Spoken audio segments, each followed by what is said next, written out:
Assalamualaikum warahmatullahi wabarakatuh. Perkenalkan, nama saya Windy Putri Anitka dari Universitas Buana Perjuangan Kerawang, SD 18A. Di sini saya akan menjawab soal UTS model pembelajaran matematika di sekolah dasar.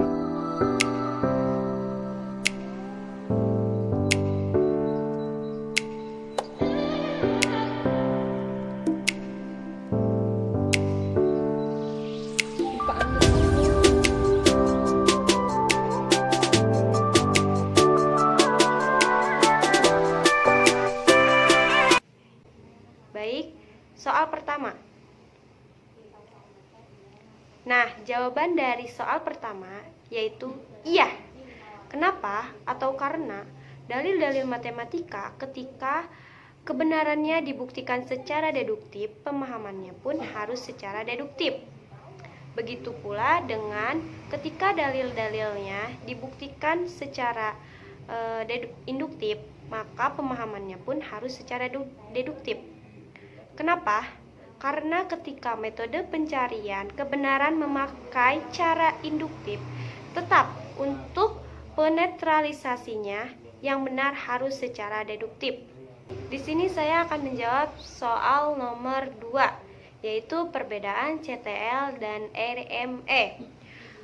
Perbedaan CTL dapat diterapkan dalam berbagai bidang studi, dan RME lebih mengkhususkan pada bidang studi matematika. Perbedaan lainnya antara implementasi RME dan CTL dalam matematika adalah pemberian soal realistik. Jika pemberian soal RME diberikan harus sebelum materi, jika pemberian soal CTL bisa sebelum atau sesudah materi. Nah, itu dia jawaban dari soal nomor 2. Kita lanjut ke soal nomor 3. Jawaban dari soal nomor 3 yaitu kelebihan model pembelajaran kontekstual. Nah, kelebihannya yang pertama yaitu memberikan kelebihan dari model pembelajaran kontekstual yang pertama yaitu memberikan kesempatan pada siswa untuk dapat maju terus sesuai dengan potensi yang dimiliki siswa sehingga siswa terlibat aktif dalam pembelajaran. Yang kedua, siswa dapat berpikir kritis, kreatif dalam mengumpulkan data, memahami tentang situasi isu, memecahkan masalah, dan guru dapat lebih kreatif. Yang ketiga yaitu menyadarkan siswa apa yang mereka pelajari atau apa yang harus mereka pelajari. Nah, dan ini kelebihan realistik model pembelajarannya ya teman-teman. Yang pertama ada kelebihannya yang pertama yaitu karena membangun sendiri pengetahuannya, maka siswa tidak pernah lupa. Oke, siswa tidak pernah lupa. Yang kedua, suasana dalam proses pembelajaran menyenangkan karena menggunakan realistik kehidupan, sehingga siswa tidak cepat bosan untuk belajar matematika. Yang ketiga, siswa merasa dihargai dan semakin terbuka karena sikap belajar siswa ada nilainya.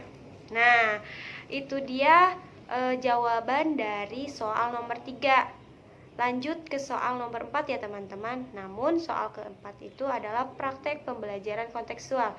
Silahkan tonton videonya setelah ini. Terima kasih.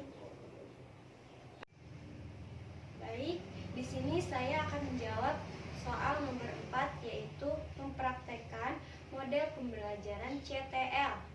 Nah, di sini saya mengangkat materi pembelajaran matematika bangun datar. Nah, karena sekarang sedang dalam masa pandemi COVID-19, maka pembelajaran yang saya lakukan itu otodidak teman-teman. Tapi saya akan usahakan pembelajarannya seakan-akan ada siswanya. Baik, kita mulai saja pembelajarannya. Assalamualaikum anak-anak. Apa kabar hari ini? Bagaimana kabarnya? Apakah sehat? Alhamdulillah. Alhamdulillah jika semuanya sehat. Nah, Gimana? Siapa yang hari ini nggak masuk nih? Oke? Wah, pinter. Kenapa nggak masuk temennya? Oh, iya ya, oke. Sakit temannya? Oh, nanti kalau temennya sakit lebih dari 3 hari kita jenguk ya. Nah, pinter. Nah, di sini ibu mau mengingatkan pembelajaran sebelumnya. Nah, pembelajaran kita sebelumnya atau minggu lalu itu apa ya? Apa ya? Apa kira-kira? Iya, pinter, yaitu pembelajaran bangun ruang. Nah, minggu kemarin sudah belajar bangun ruang ya. Nah, bangun ruang itu contohnya apa?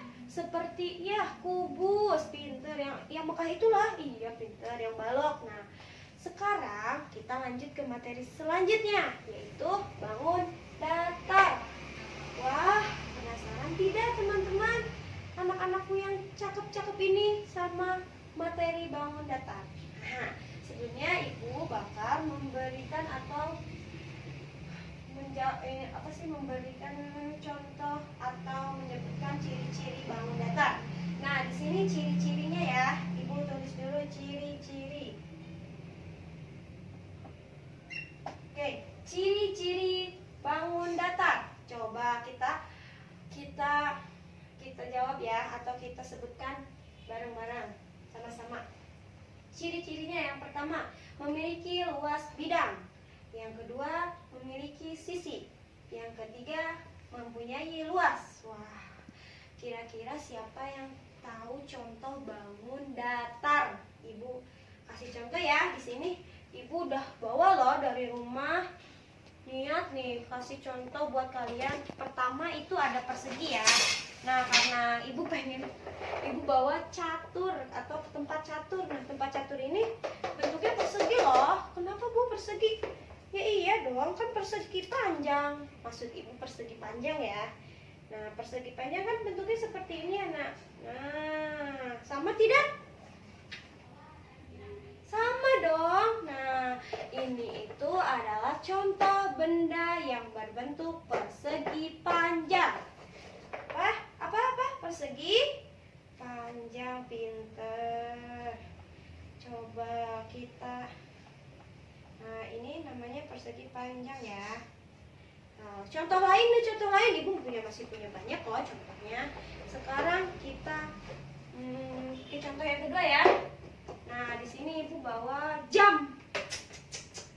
Nah, jam ini bentuknya kotak, bulat, atau lonjong. Coba siapa yang tahu? Pinter, bentuknya bulat atau lingkaran ya. Pinter. Nah, benda yang berbentuk lingkaran itu termasuknya juga benda bangun datar, anak-anak. Nah, makanya jam itu termasuk benda dalam kehidupan kita atau yang di sekitar kita yang termasuk bangun datar. Iya, pinter. Kalian punya jam yang bentuknya kayak gini? Punya dong? Ya punya dong, tapi bentuknya banyak ya jam ya. Ada bentuknya kotak. Nah, kotak itu berarti persegi, sama aja bangun datar. Nah, oke, kita lanjut ke contoh persegi ya. Nah, contoh persegi. Nah, tadi kan sudah persegi panjang. Sekarang persegi. Nah, ibu punya buku loh, binder. Nah, di sini ini contoh ketiga. Lihat, contoh ketiga. Nah, contoh ketiganya itu yaitu persegi. Nah, ini kan persegi panjang ya. Kita hapus dulu ya, biar kalian bisa ditulis nanti di buku kalian. Tadi kan contoh pertama, contoh benda, contoh bangun datar. Yang pertama persegi panjang, pinter. Yang kedua lingkaran. Yang ketiga persegi. Yang keenam. Apa ini tadi? Persegi panjang.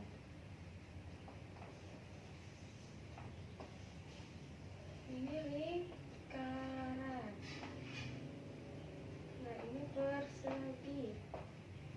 Oke. Nah, sudah ada 3 ya contohnya ya. Nah, ini persegi, contoh persegi.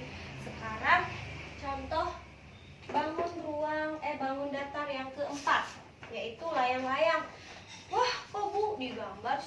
kayak yang lain, contohnya berbentuk benda. Iya nih, tadinya ibu mau beli layang-layang dulu, cuman karena udah terlambat gitu ya, udah ibu gambarin aja walaupun gambar ibu belum terlalu bagus. Ke bapak ya. Nah, di sini yang keempat itu yaitu layang-layang. Wow, layang-layang. Siapa yang sering main layang-layang? Sering dong. Iya, pinter main layang-layang. Seru ya. Di mana mainnya? Jangan di pasar malam, ntar nyangkut. Mainnya di itulah, di lapangan sama temen-temen ya. Iya, mainnya layang-layang. Sering main layang-layang gitu kan ya, main layang-layang. Nah, ini namanya layang-layang. Layang-layang yaitu contoh bangun datar yang keempat atau, nah ibu cuma kasih contoh 4 ya. Nanti ibu kasih contoh lagi. Nah sekarang coba sudah paham apa belum materi bangun datar? Belum bu? Belum ya, gimana dong, gak apa-apa. Nanti kita belajar lagi karena minggu depan itu ibu bakal ngasih tugas buat kalian. Wah ya, tugas deh. Gak apa-apa, tugas di rumah. Tugas di rumahnya itu kalian membawa stropom. Kita nanti bikin lingkaran ya, lingkaran dan persegi aja yang mudah. Kalian bawa stropom atau kardus atau karton, apa aja deh yang bisa dibikin atau dibuat lingkaran dan persegi. Dua aja kita contohnya ya. Nah nanti di situ ibu bakal bagi kelompok kalian. Satu kelompok terdiri dari 4 orang ya. Nah nanti ini Rizka, Fikri, Aji sama Meli berempat ya, satu kelompok karena rumahnya deket tuh. Nah tapi dikerjakannya tidak di rumah, kita mengerjakannya di sekolah. Jadi kalian bawa peralatan yang ibu suruh, yaitu ya ibu suruh ya, nanti kalian catat ya nih. Kalian catat apa aja peralatan yang ibu suruh bawa. Guys, semangat dong, harus semangat. Satu stropom, kardus atau karton yang gede ya, yang lebar, jangan yang kecil, nanti bikin mini dong, gak seru. Nah yang kedua itu gunting. Buat apa bu? Ya buat guntingnya lah, gimana diguntinginnya nanti. Nah setelah itu kita bawa lem deh ya, kali aja nanti kita bikin nah terus setelah itu bawa penggaris, bagus. Bawa pensil, oh teman-teman pensil mah punya dong. Bawa apa lagi ya? Bawa kertas, bawa spidol ya, Sini spidol sama boleh double tip boleh, sama kertas warna ya. Dah, sisanya nanti kita menyusul ya. Nah, kenapa bu? Kok langsung praktek aja? Kenapa ya? Karena pasti kalau langsung praktek kalian langsung bisa, lebih menyenangkan juga. Kan kita belum praktek, ya enggak? Iya dong. Nah makanya ibu tugaskan kalian untuk membawa alat ini minggu depan pas pelajaran matematika lagi. Oke? Nah karena pembelajarannya sudah selesai, ibu tutup boleh. Kalau masih kangen nanti minggu depan kita akan adakan lagi. Oke? Sekian pembelajaran bangun datar dari ibu, semoga bermanfaat ya bagi kalian semua. Kurang lebihnya ibu mohon maaf. Wassalamualaikum warahmatullahi wabarakatuh.